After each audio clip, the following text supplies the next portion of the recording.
Okay, guys. Why, thank you, DC. Hopefully everyone's had a chance to grab something to eat and grab a refreshing beverage. We're now about to start the Q&A session, and someone gave me back the mic, which is awesome. I'm thinking we might do a bit of a roving mic into the audience so I don't actually have to give it up. I just said we are apparently. I could have two mics. Paul, you hang on to that one. Rhys has got one, I've got one. I won't need it much though. I think we're going to have some questions from the audience. So. I find that hard to believe.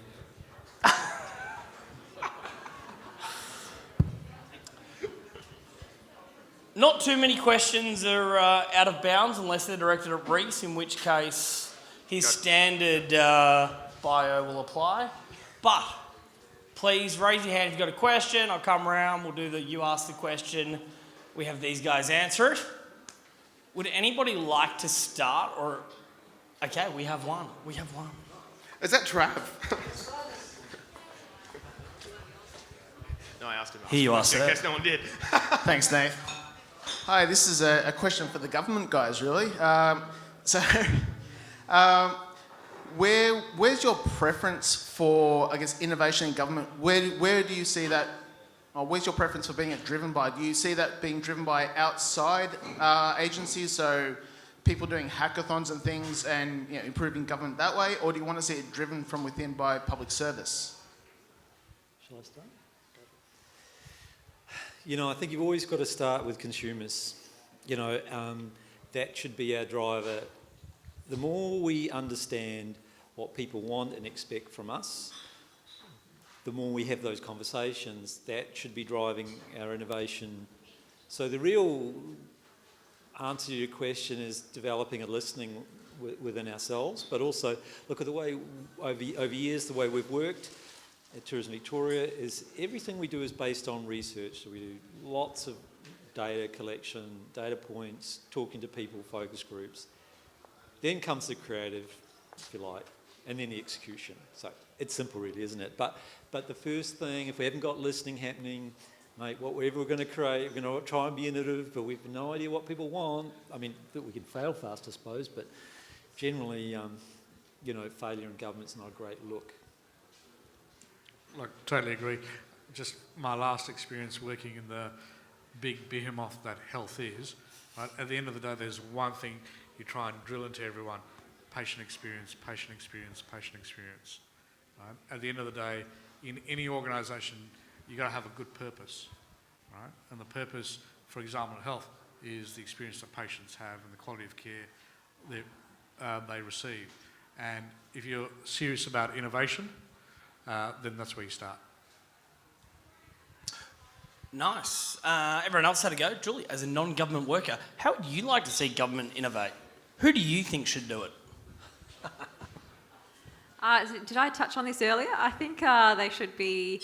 I actually said this as a joke in the green room earlier, but I actually think there's some merit in it. There are funding, grants in place. I actually think that they're obviously giving these grants to companies that are promising.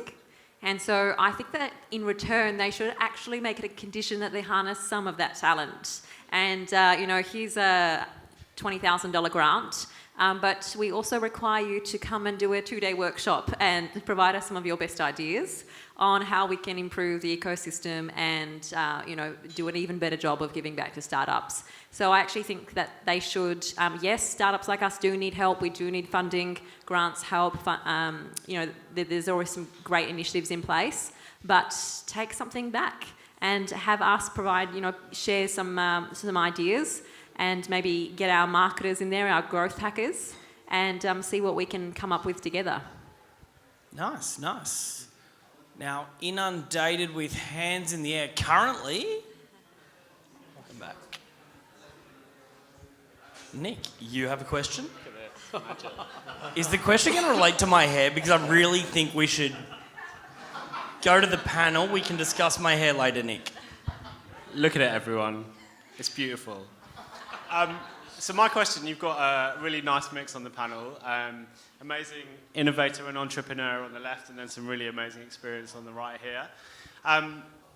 The common denominator, Australia. So my question is, what do you guys feel from an innovation perspective is the biggest barrier for success in Australia? Is it the fundamentals like MBN, or is it something different like maybe the depth of the talent pool or whatever? I'll have one quick go at it, and it's culture, and culture. Right? So we put so much. This morning when I got to play a part at Pause Fest at Federation Square, I made a comment which was that wouldn't it be great if we had a community that when a child is born, that they live and breathe in a culture where creativity and ideas matter just as much as Aussie rules and being a netball star, right? I think if we had a culture that celebrated ideas, and two, that if you fail at something, you have a go at something and you fail, that it's expected that you get up and have another go without any fear or stigma, then I think you build a really dynamic economy and society. I think culture, everyone talks about the tall poppy syndrome. It's not just that we knock people who are on top, we just don't celebrate enough the good things that happen. There are some amazing stories and inspirational stories all around us, and when you hear those things, it makes a difference. I'll give you my own personal experience. I used to run the Department of Health and Human Services, and the biggest difference running the largest department there to running probably the smallest agency here is that every day I meet with people who are really positive. They're all solving something. They're all trying to do something good for the economy or for society. And physically, it's made a big difference for me. I wake up in the morning and go, gee, I'd like to go to work, because they're going to be surrounded by positive people. So imagine what that does in a society if everyone starts to celebrate success.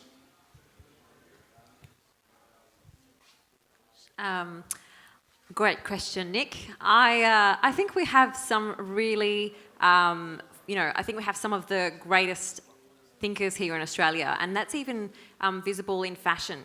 We have some of the best fashion designers here in Australia, which are really making a dent on the world internationally. So we have that great creativity and ideas, and people who aren't afraid to try something new. I think we have that, and I do think that there is part of our culture just doesn't help it thrive.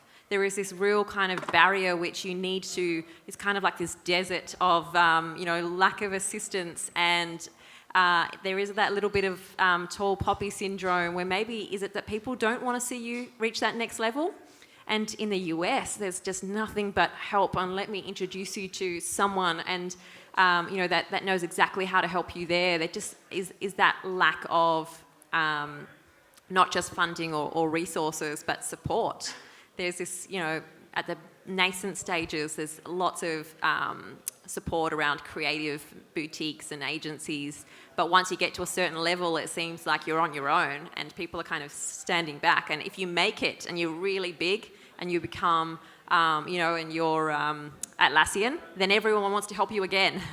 And then they're with you. You're awesome and we want to be associated with it. But until you make that, there's this phase which is just, it just feels like, there's not as much support as there is internationally. Nice. We've got time for another couple of questions. Hi. I'd love to hear a great piece of business advice that each of you received when starting a business or starting a new initiative.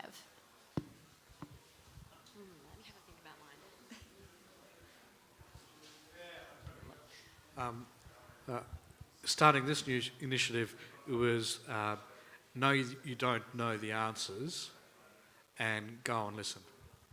That was the only piece of advice I got. I just wanted to have a moment to think about, my the best advice I could give. And I think that it's in a similar vein.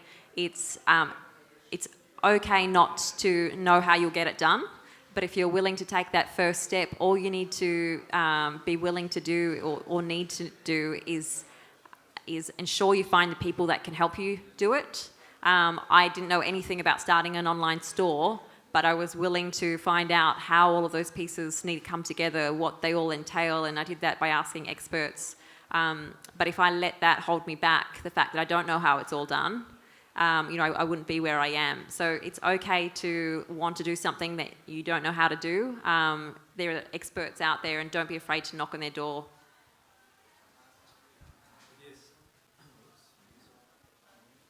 Test.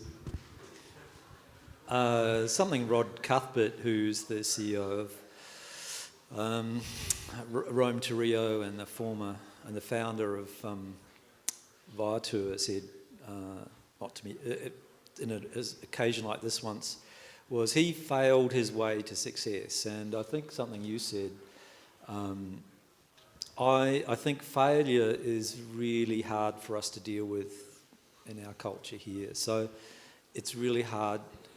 It's really, really hard to cope with failure, but recognise that that's an important skill for us all. And I don't know. It's my little... Nice. Excellent advice. It's not often you have the opportunity for such amazing guests to just ping questions at, so please put your hands up. We have one over here. Hi, Cindy. Just a question for the government panel. When you have agencies or smaller startups coming and working with you, what have you found is most effective in the service that they're offering, and why? Can I try and answer that? Because I tend to... the challenge with startups when they're coming to... The government doesn't tend to get sold stuff. It buys stuff. And you've got a great idea that you think I need, except that's not the way my brain is working, unfortunately.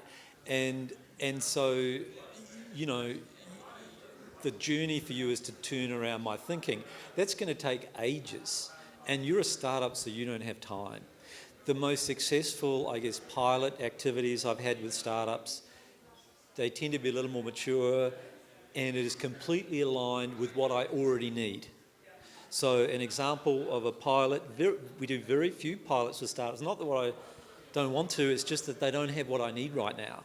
I can't work with them, or there's better products around. So one example is we did a pilot with Adioso.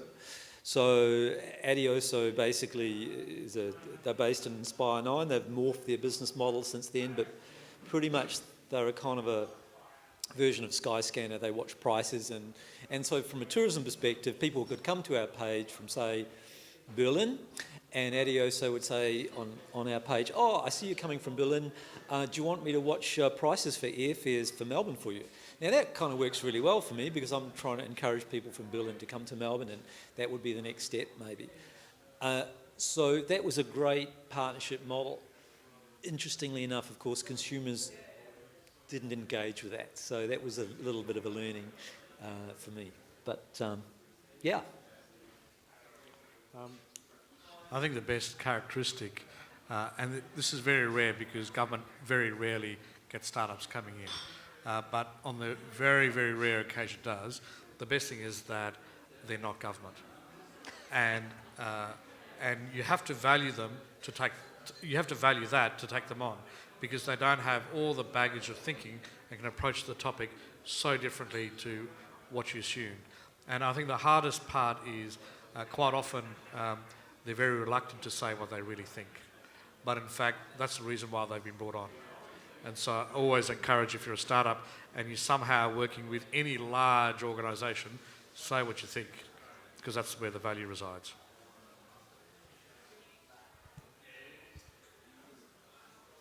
Any final questions? Yes. So, Pradeep, you talked about health being potentially ripe for disruption and being smashed by a kind of digital transformation. And obviously tourism's already been going through a whole lot of that. And I think when we look at things like the sharing economy and some of the angst there is about, well, is Uber or Airbnb paying any tax, etc.? What do you feel becomes the relevancy of government in a sharing economy that delivers health services, tourism, all sorts of power, transport, and how does that play? And maybe from a Stylerunner entrepreneur sort of position, what kind of role do you see government having in that future world? Oh, look, number one thing I think is safety and quality. So with all the disruption that's going on, where citizens will always be worried about is what can be done around safety and quality and consumer protection. So those things will not change, whether it's the current structure of the economy or in any new economy, whether it's sharing or not. But how governments think about what is in the best interest of people has to change, because you have to do two things. You have to facilitate what is currently going on in the sharing economy, as well as think about how people may wish to be protected.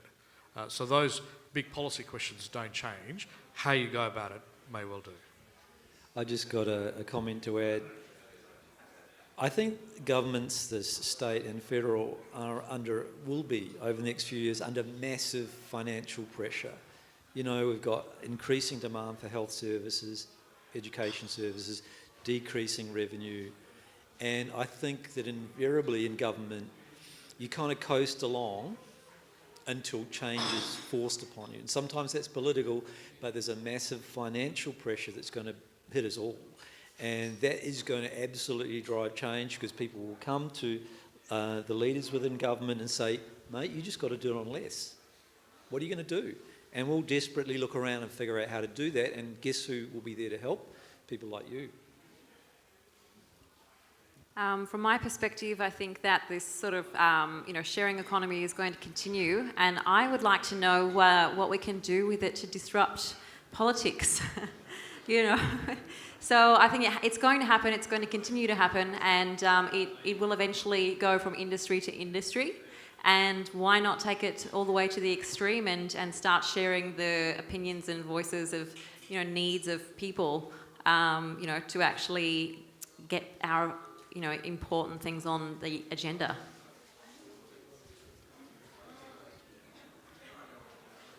We have one more.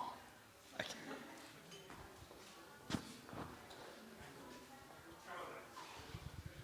I suppose you're just talking about solutions to what are sort of social impact areas as opposed to financial areas like education and health. And sometimes I wonder if the incentives are there for a startup community that is so driven by what their revenue stream is going to be. And like, even when you go through an accelerator and you have a sort of social goal, it's like, well, how are you going to bring in money? Like, how are you going to survive? But obviously there's some issues in our society that aren't really financially measurable. And I was wondering how you might think that we can incentivise people that are innovative and business driven and impact sort of driven in a way that charity sometimes isn't. How can we draw them into industries that aren't necessarily, like, the financial thing isn't really the incentive to be there?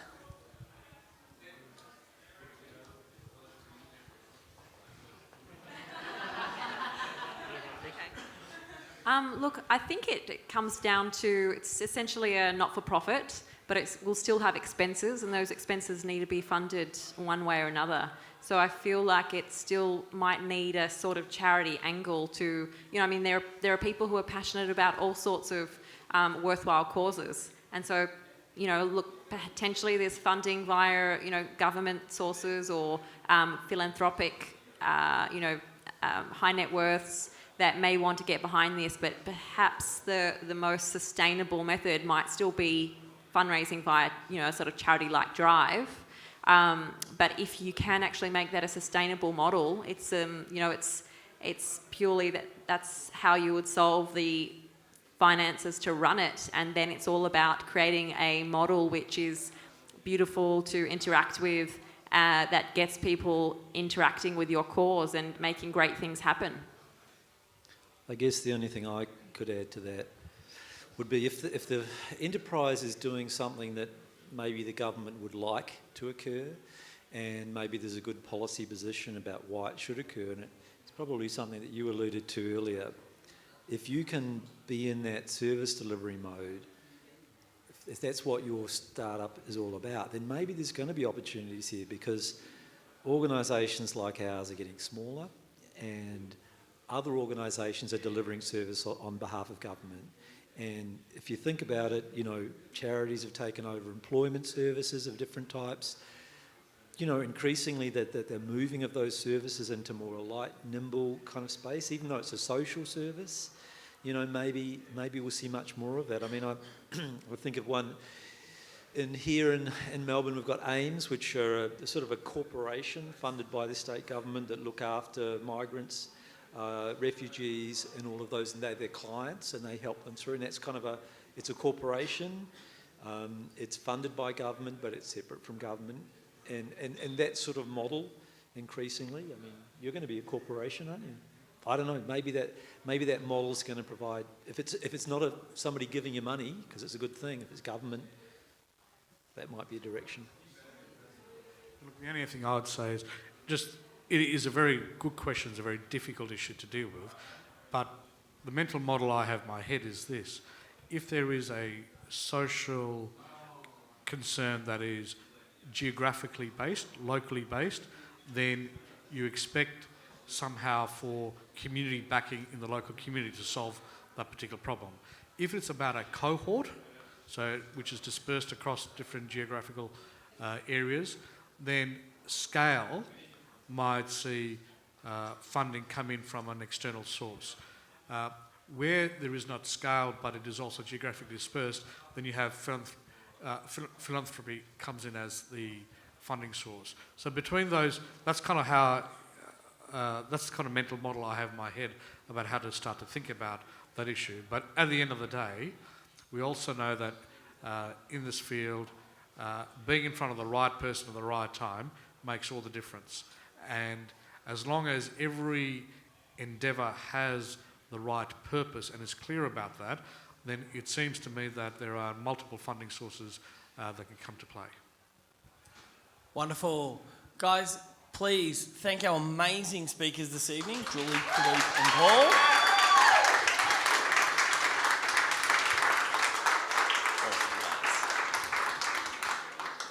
Very final comments of the evening.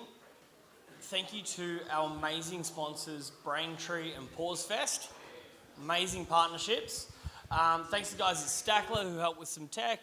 Thank you to Rhys, wherever he is, from IE, for moderating this evening. Thank you for letting other people talk. That's kind of rich coming from me, isn't it? I've already been told about the job for this stuff. Unlucky. Thank you guys for coming. I hope you had an amazing evening. Thank you to our staff who have helped. And thank you especially to Jessica and Ruth, who worked tirelessly to put this on. Awesome job, guys. And I just want to echo that sentiment. We're a very small organisation to put on an event like this, aren't they, superstars? Absolute superstars. Guys, enjoy the rest of the evening, and I will see all of you at Royal Saxon in an hour or so on the D floor.